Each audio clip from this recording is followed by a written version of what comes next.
For this final trip in Western Kenya, I'm with a bunch of my very crazy friends, and we've already had such a really good time. We found some birds that are literally impossible to find in 1 or 2 or 3 or even 10 trips.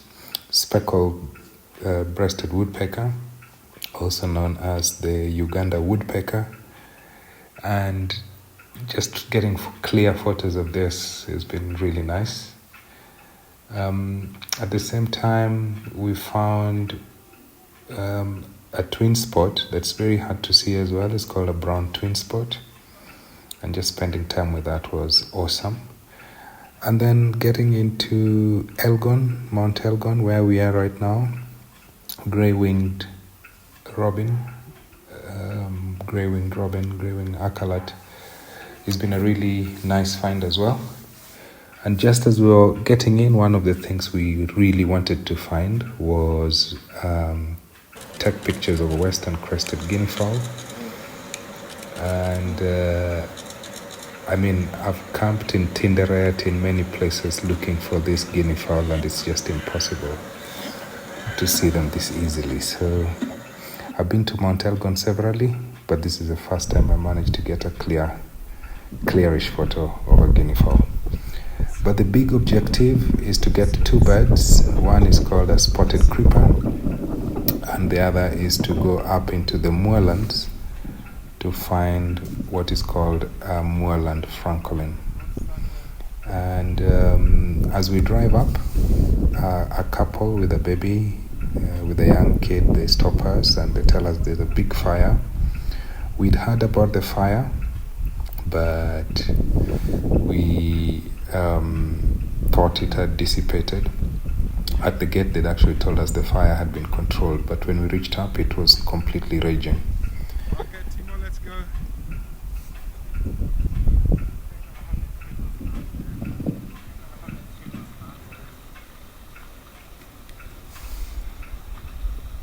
So you go right up to the edge of it to take some photos, but then we noticed that the fire is all around us and it's surrounding us. Okay, Timo will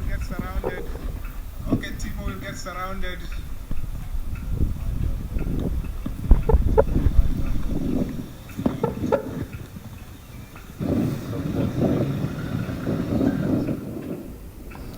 Yeah, then we get back down, put our camps, and then decide that we're going to do a bit of night driving. There's loads of game that come out at night, loads of wildcats, and we're just hoping to maybe bump into a few. There's a hog, the giant forest hog, which is there in this forest.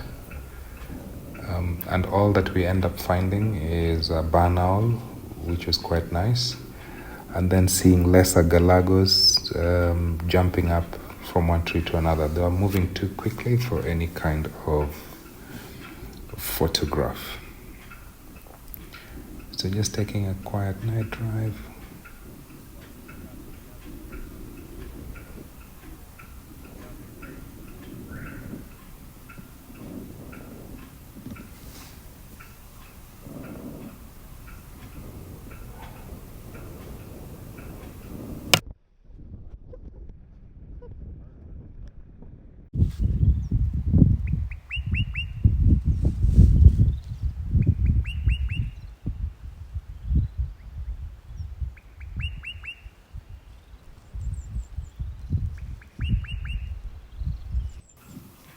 And the next morning,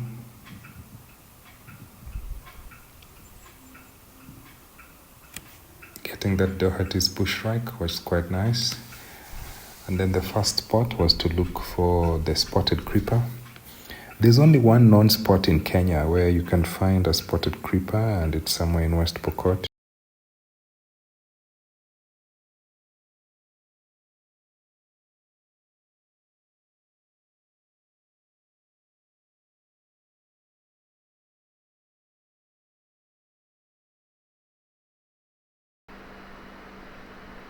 Cave in the world.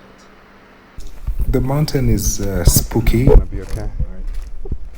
It's a beautiful cave. It's a giant cave system called Kitum. As you can see from that person's YouTube channel, this is supposedly the most dangerous cave to get in the world, because people have gotten Marburg and Ebola and all manner of diseases from visiting this place. Yeah, but there's a lot more tourists who visit, so I think it's just a matter of luck or a matter of chances. If you have bad luck, maybe that's what happens. I haven't confirmed the actual data, but I think it's true that the person was the patients were exposed to Marburg from this cave system.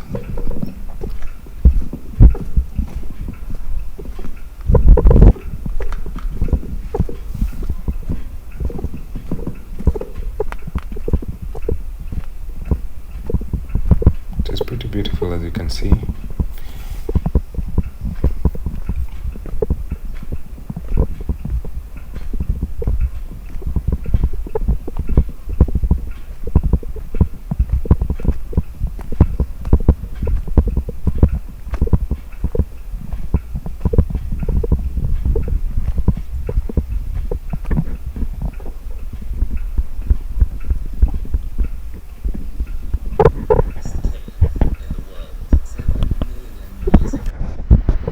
Cave in the world 7 million years ago, when the volcanic Mt.Elgon erupted and buried the surrounding rainforest in ash.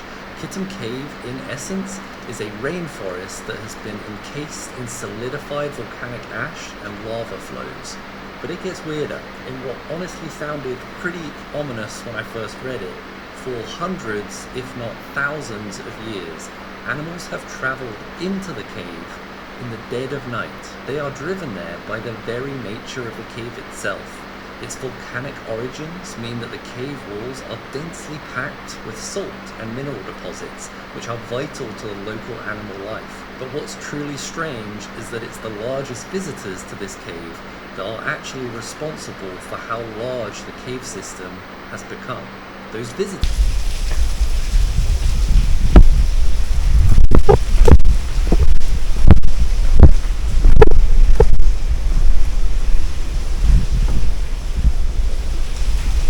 How do the elephants come in? Through here, or there's another entrance? Okay. But how are they able to walk here?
that? That's cow.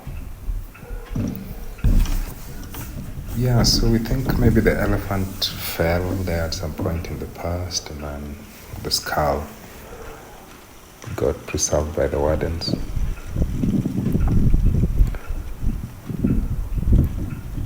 So if you watch a lot of the internet and a lot of that, maybe you'd not dare get in there.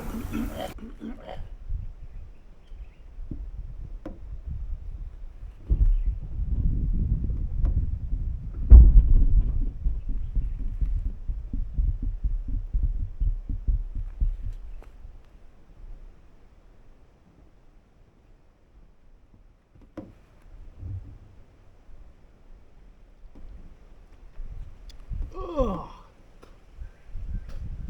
Is this a lemon?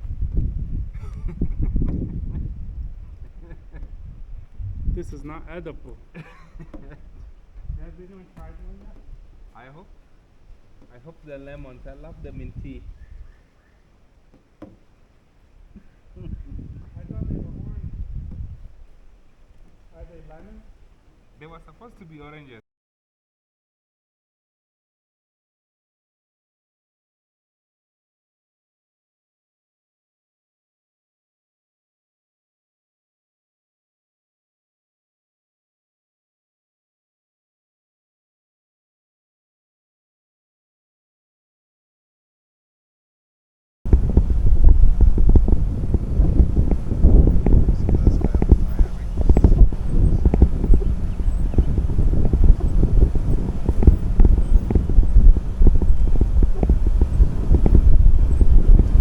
So the fire passed through here, as you can see.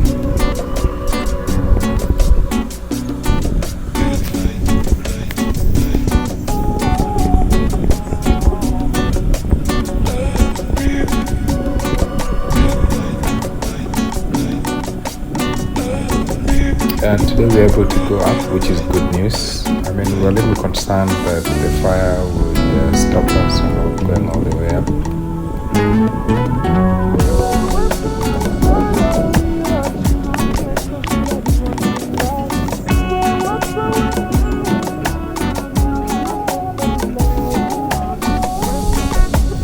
And the first night we went up, we birdwatched a bit, we missed the Francolins, we came back down, camped at the tree line, and then in the morning woke up first thing to go back up. That night obviously we were looking for owls. We have this hypothesis of long-eared owls, maybe some migrant owls passing through there, but we gave it a really good go, and the only thing we had were wood owls at night.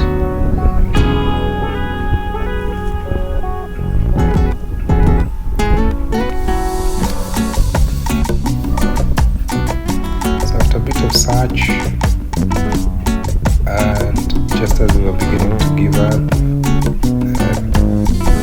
one of my friends was like, "Hey look, Francolin's on the road." And that's exactly what we've been looking for. So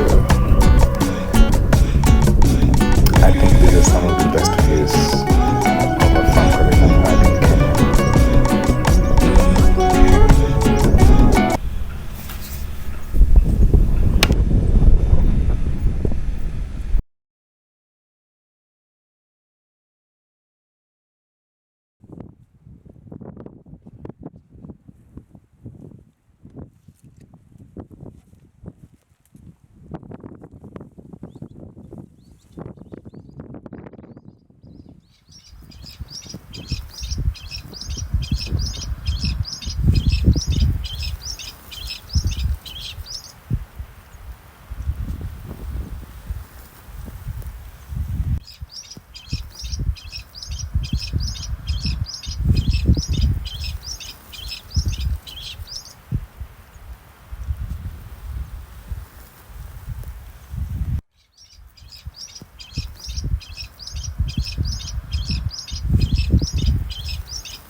beautiful morning. We are super, super happy. I think all the super difficult birds of Mt.Elgon, we found them that day. There's opportunities to look for a lot more. The mountain is massive, and there's a chance there's a lot more to be found within the gullies and the valleys, higher up and lower down. Unfortunately, there's still remnants of fire still burning. So I went to Kitum, deep and vast, where echoes dance and shadows cast. The scent of birds thick in the air hung like whispers old and rare. 8 days now, the memory stays, the cave still hums in distant haze. I'm fine, my friends are too, at least as far as I yet knew. A handkerchief with specks of red, not from fears that others dread, but just a scratch, a fleeting trace from the season's dust upon my face.